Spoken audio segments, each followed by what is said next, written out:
Welcome to Luca and Miguel. Enjoy the video. In this video, I will explain how to set up your Mbot. Start by carefully unboxing your Mbot kit. You will find the main chassis, 2 motors, 2 wheels, and various electronic modules such as the mainboard, ultrasonic sensor, and line follower. Take a moment to identify each part. Also, make sure you have a small Phillips head screwdriver, which is typically included to assist with assembly. This initial step ensures you have everything ready for a smooth build process. Next, we will assemble the hardware. Begin by attaching the 2 motors to the designated slots on the Mbot chassis using the provided screws. Then, firmly press the wheels onto the motor shafts. After that, mount the main control board, often called the M-core, onto the chassis. Finally, install the battery holder and insert 4 AA batteries to power your robot.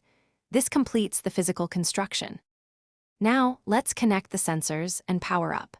Plug the ultrasonic sensor into port 3 and the line follower into port 2 on the M-core mainboard. Use the blue USB cable to connect your Mbot to your computer. Locate the power switch on the M-core board and slide it to the on position. You should see indicator lights illuminate, confirming that your Mbot is receiving power and ready for the next step. For the final step, we will set up the software. Download and install the M-Block programming environment from the official website. Once installed, open M-Block, select Mbot as your device, and ensure it is connected via USB. You can then drag and drop a simple move forward for 1-second block to create your first program.